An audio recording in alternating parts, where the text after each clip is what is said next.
নমস্কার বন্ধুরা, আপনাদের স্বাগত আপনাদের প্রিয় মায়াপ্রহর চ্যানেলে। আজকের এই ভিডিওতে আমরা আলোচনা করব এক অত্যন্ত বিস্ময়কর, গভীর ও ভাবনায় ডুবিয়ে দেওয়া কাহিনী নিয়ে। ভগবান পরশুরাম কেন নিজের মাকেই হত্যা করেছিলেন? বন্ধুরা, ভগবান পরশুরাম যিনি ছিলেন মহাজ্ঞানী, মহাশক্তিশালী ও ধর্মরক্ষক, রামায়ণ ও মহাভারত এই দুই মহাগ্রন্থেই তার অসামান্য ব্যক্তিত্বের ছাপ আমরা দেখতে পাই।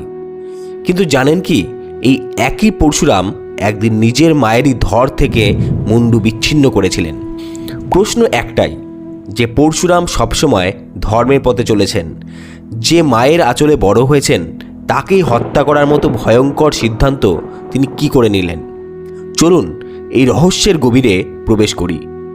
তার আগে আপনাদের কাছে অনুরোধ, ভিডিওটি ভালো লাগলে অবশ্যই লাইক এবং কমেন্ট করবেন। আপনারা কমেন্ট করলে আমরা ভিডিও করতে আরও অনুপ্রাণিত হই। চলুন শুরু করি আজকের ভিডিও। বিষ্ণুপুরাণ অনুযায়ী ভগবান পরশুরাম ছিলেন ঋষি জগদগ্নি ও মাতা রেণুকার পুত্র। 5 ভাইয়ের মধ্যে পরশুরাম ছিলেন সর্বকনিষ্ঠ এবং পিতার প্রতি সবচেয়ে আজ্ঞাকারী। ভগবান শিব স্বয়ং তাকে একটি কুঠার দান করেছিলেন। এই পরশু থেকেই তার নাম হয় পরশুরাম। একদিন ঋষি জগদগ্নি তার পত্নী রেণুকাকে জঙ্গল থেকে কাঠ সংগ্রহ করে আনতে পাঠালেন। জঙ্গলের পাশে ছিল একটি নদী। সেখানেই মাতা রেণুকার সাক্ষাৎ হয় এক রূপবান রাজার সঙ্গে। রাজার সৌন্দর্যে মুহূর্তের জন্য হলেও তিনি মুগ্ধ হয়ে পড়েন এবং অজান্তেই সময় কেটে যায়। এদিকে আশ্রমে ঋষি জগদগ্নি দীর্ঘ সময় ধরে অপেক্ষা করছিলেন। অনেক দেরিতে রেণুকা ফিরে এলে ঋষি দেরির কারণ জানতে চান, কিন্তু ভয়ে পড়ে রেণুকা মিথ্যা কথা বলে ফেলেন। ঋষি জগদগ্নি ছিলেন ত্রিকালদর্শী। নিজের দিব্য দৃষ্টিতে তিনি সব বুঝে যান। স্ত্রীর মিথ্যাচার ও মনোসংযোগের বিচ্যুতি তাকে ভীষণভাবে ক্রুদ্ধ করে তোলে।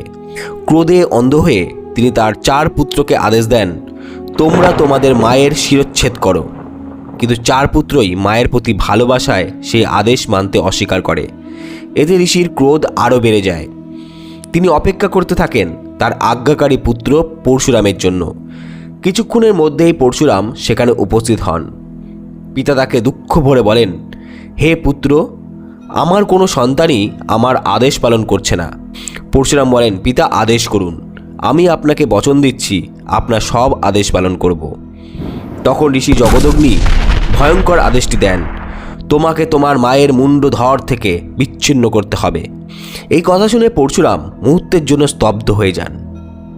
মনের ভিতর ঝড় বয়ে যায়, কিন্তু তিনি পিতাকে দেওয়া বচন ভাঙতে পারেন না। অশ্রু সজল চোখে তিনি মায়ের সামনে যান। কাঁপতে থাকা হাতে শিব প্রদত্ত কুঠার তুলে নেন এবং এক ভয়াবহ মুহূর্তে নিজের মায়ের শিরচ্ছেদ করেন।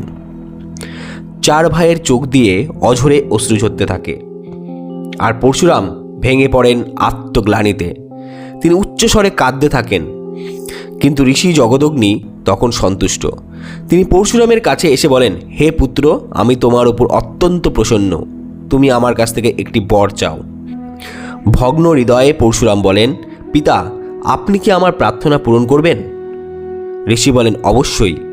তখন পরশুরাম বলেন, আমার মাতাকে পুনর্জীবিত করুন। নিজের বচনের মর্যাদা রাখতে ঋষি জগদগ্নি তার দিব্য শক্তিতে মাতা রেণুকাকে পুনর্জীবিত করেন। কিন্তু তবুও পরশুরামের ওপর থেকে যায় মাতৃহত্যার পাপ। এই পাপ থেকে মুক্তি পেতে পরশুরাম ভগবান শিবের কঠোর তপস্যায় লীন হন। দীর্ঘ সাধনায় প্রসন্ন হয়ে মহাদেব তার সামনে আবির্ভূত হন এবং তাকে এই ভয়ঙ্কর পাপ থেকে মুক্ত করেন। বন্ধুরা, এই ছিল ভগবান পরশুরামের মাতৃহত্যার গভীর ও শিক্ষণীয় কাহিনী, যেখানে ধর্ম, বচন, কর্তব্য ও মানবিক আবেগ এক ভয়াবহ সংঘর্ষে মুখোমুখি হয়েছে।